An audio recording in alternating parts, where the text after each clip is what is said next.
Hello friends, आज की इस वीडियो में हम अपने वाईफाई राउटर या कहीं वाईफाई नेटवर्क को 8 इजी स्टेप्स को यूज कर 100% सिक्योर करना सीखेंगे। तो आइए बिना टाइम वेस्ट किए लॉगिन करते हैं हम अपने वाईफाई राउटर में और स्टार्ट करते हैं आज की ये ट्यूटोरियल वीडियो। और लॉगिन करने के बाद आपको सबसे पहले जो स्टेप परफॉर्म करना है वो आपको अपने राउटर का आईपी चेंज करना है। और आईपी चेंज करने के लिए जाना होगा हमें लैन सेटअप में।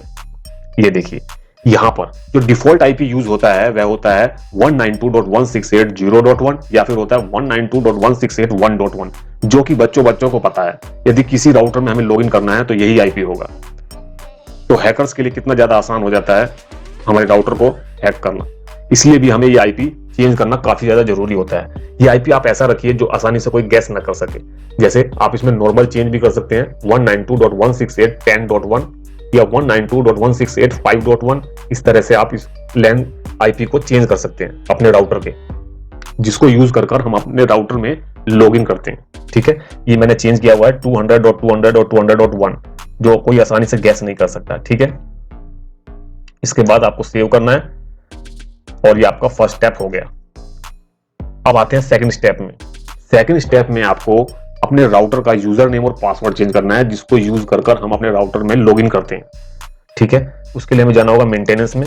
अच्छा, ये जो मैं स्टेप परफॉर्म कर रहा हूं ये आपके राउटर में मिलते जुलते भी हो सकते हैं और अलग भी हो सकते हैं। जैसे मुझे मेंटेनेंस में जाना पड़ रहा है, क्या पता आपको एडमिन यूजर में या कहें यूजर अकाउंट में इस तरह से ऑप्शन मिले और इस तरह से जाना पड़े। ठीक है, तो आप अपने आप सर्च कर लीजिएगा। मैं स्टेप आपको बता दे रहा हूं अपने राउटर के अकॉर्डिंग, आप वही स्टेप अपने राउटर पर परफॉर्म कर लीजिएगा सर्च कर। मुझे मेंटेनेंस में जाना पड़ रहा है, आपको शायद हो सके तो यूजर अकाउंट में जाना पड़ सकता है। ठीक है, यहां पर मेरा जो बैड लक है वो यह है कि एडमिन मेरा लॉक है। ये देखिए ग्रे आउट हुआ है, हाईलाइटेड नहीं है। मैं इसको चेंज नहीं कर सकता यूजर नेम को, लेकिन पासवर्ड मैं चेंज कर सकता हूं, जो कि मैंने कर दिया है। ठीक है, ये पासवर्ड आपका कभी भी डिफॉल्ट नहीं रहना चाहिए। यदि किसी तरह से किसी को आपके वाईफाई का पासवर्ड पता चल जाता है और वह आपके नेटवर्क में कनेक्ट हो जाता है तो कोई भी सेटिंग आपकी चेंज कर सकता है अगर आप डिफॉल्ट यूजर नेम और पासवर्ड छोड़ देते हो तो अपने वाईफाई राउटर का। तो यह आपको काफी सिक्योर रखता है अगर आप इसको चेंज कर देते हो तो। मैंने चेंज कर दिया है। ठीक है, ये आपका सेकंड स्टेप हो गया। थर्ड स्टेप में आपको जाना है वाईफाई सेटिंग्स में। ये और ये WPS पिन होता है ना आपका, ये जो आपका इनेबल होता है बाय डिफॉल्ट, इसको डिसेबल रखना है।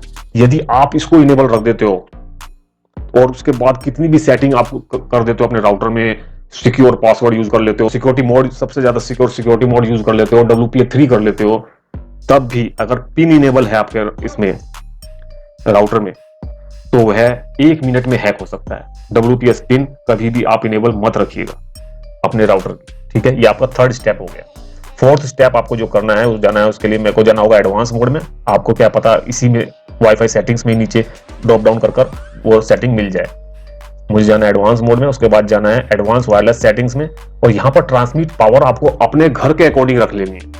समझ रहे हो फ्रेंड्स, यदि आपके घर के अंदर 50% में आपका राउटर अपना वायरलेस नेटवर्क को फैला सकता है या कहें यूज करवा सकता है तो आपको 50% ही इसकी ट्रांसमिट पावर रखनी है। और यदि 50% से आपको ज्यादा यूज करनी है तो अपने अकॉर्डिंग एक बार और इंक्रीज कर देख लीजिएगा आपके घर में कहां तक उसकी रेंज आ रही है। क्योंकि हमने जो ये वाईफाई लगवाया है या कहीं इंटरनेट लगवाया है ये पड़ोसियों के लिए नहीं लगवाया है, अपने यूज के लिए लगवाया है। तो किस लिए आप 100% ट्रांसमिट पावर इसकी यूज कर रहे हैं? तो है अपने वाईफाई सिग्नल्स को 100% ब्रॉडकास्ट कर रहा है। आपके घर से बाहर भी उसके वाईफाई सिग्नल जा रहे हैं और लोग उसमें कनेक्ट करने की कोशिश कर रहे हैं। तो आपको इसकी ट्रांसमिट पावर अपने अकॉर्डिंग रखनी है। मेरे घर में 50% में पूरे घर में इसकी ट्रांसमिट पावर या कहीं ब्रॉडकास्ट हो जाता है सिग्नल, तो इस वजह से मैं 50% ही रखता हूं। मेरे घर से बाहर नहीं जाता है सिग्नल 50% में, इसलिए भी मैं 50% ही रखता हूं और कोई कनेक्ट करने की कोशिश नहीं कर पाता है। ठीक है, ये आपका फोर्थ स्टेप हो गया शायद। ठीक है, इसके बाद आपको अपने नेटवर्क में फायरवॉल इनेबल कर लेनी है। ये देखिए जैसे मैंने की है, इनेबल एंटी स्पूफ चेकिंग और इनेबल SPI। ठीक है, ये देखिए RTSP को भी इनेबल कर लीजिएगा। ये रियल टाइम वीडियो वगैरह जो आपकी साइट्स पर चलते हैं या स्ट्रीमिंग प्रोटोकॉल होता है, रियल टाइम स्ट्रीमिंग प्रोटोकॉल, जो रियल टाइम में आपको वीडियोस वगैरह प्ले कर दिखाता है। ठीक है, इसको इनेबल करना काफी ज्यादा जरूरी होता है। इसके बाद आपको मैक फिल्टरिंग पर जाना है और यहां पर टर्न मैक फिल्टर ऑन और allow computer listed to access network. कहने का मतलब है केवल आपका वाईफाई राउटर उन्हीं डिवाइसेस को अलाउ कराएगा इंटरनेट को यूज करना जो यहाँ पर जिनका मैक एड्रेस कॉपी पेस्ट हुआ होगा या आपको आपने डाला हुआ होगा किसी भी तरह टाइप कर कर चाहे कॉपी पेस्ट कर कर, केवल उन्हीं को अलाउ करेगा। ठीक है, ये सिक्योरिटी काफी ज्यादा अच्छी है। इसके बाद आपको जो सिक्योरिटी करनी है, देखिएगा मेरा पासवर्ड, ये देखिए रोट GMAT रोट गमेट @ and3210998। समझ रहे हो फ्रेंड्स, पासवर्ड ऐसा रखिएगा जो किसी भी डिक्शनरी में वर्ड ना मिले, अवेलेबल ही ना हो, जिससे डिक्शनरी अटैक आपके राउटर पर कोई परफॉर्म ना कर पाए, ना ही ब्रूट फोर्स अटैक परफॉर्म कर पाए। वैसे तो काफी अटैक होते हैं, ब्रूट फोर्स अटैक या डिक्शनरी अटैक के अलावा भी इविल ट्विन अटैक भी होता है। उसमें आपका वाईफाई का एक डुप्लीकेट वाईफाई क्रिएट कर लेते हैं एक्सेस पॉइंट और उसके थ्रू वो हैक करने की कोशिश करते हैं। वो आगे की वीडियोस में हम समझेंगे, लेकिन इतना भी आप कर लेते हैं तो आपका वाईफाई नेटवर्क या कहीं वायरलेस राउटर काफी ज्यादा सिक्योर हो जाता है।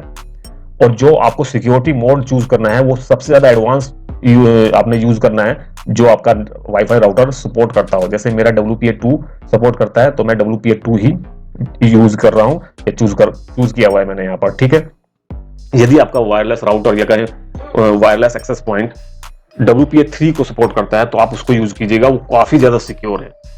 ठीक है, और लास्ट में एक ऑप्शन बचता है, यदि फिर भी कोई हैक करने की कोशिश करता है आपके नेटवर्क को तो आप जो वाईफाई आपका ब्रॉडकास्ट करता है अपने सिग्नल्स को, उसको ही हम डिसेबल कर सकते हैं या कहें हाइड कर सकते हैं। वो हाइड करने के लिए हमें जाना होगा वायरलेस सेटअप में और यहाँ पर इनेबल हिडन वायरलेस को हमें टिक कर देना है। इसके बाद आपको किसी भी डिवाइस में अगर अपने वायरलेस नेटवर्क को कनेक्ट करना है या कहीं इंटरनेट चलाना है तो आपको मैनुअली कनेक्ट करना होगा। किसी को आपका वायरलेस नेटवर्क शो ही नहीं होगा। कहने का मतलब है SSID शो ही नहीं होगी आपके नेटवर्क की। आप ही केवल जान रहे होंगे कि मेरे वाईफाई नेटवर्क का नाम ये है, ऑल अबाउट कंप्यूटर नेटवर्क्स जैसे मेरा है, और पासवर्ड ये है। जैसे ही आप पासवर्ड डाल के कनेक्ट बटन पर क्लिक करेंगे वो कनेक्ट हो जाएगा। समझ रहे हो फ्रेंड्स, लेकिन किसी को शो नहीं होगा। कोई अगर सर्च करता है वायरलेस नेटवर्क में जाकर अपने मोबाइल में या लैपटॉप वगैरह में तो शो नहीं होगा किसी को। इतना करने के बाद आपका नेटवर्क काफी ज्यादा सिक्योर हो जाएगा। तो ये थे 8 स्टेप्स या कहें 8 सिंपल स्टेप्स जिसको हम यूज कर अपने वाईफाई नेटवर्क को या कहें वाईफाई राउटर को काफी ज्यादा सिक्योर कर सकते हैं। तो आज की इस वीडियो में इतना ही, मिलते हैं नेक्स्ट वीडियो में, तब तक के लिए टेक केयर, बाय।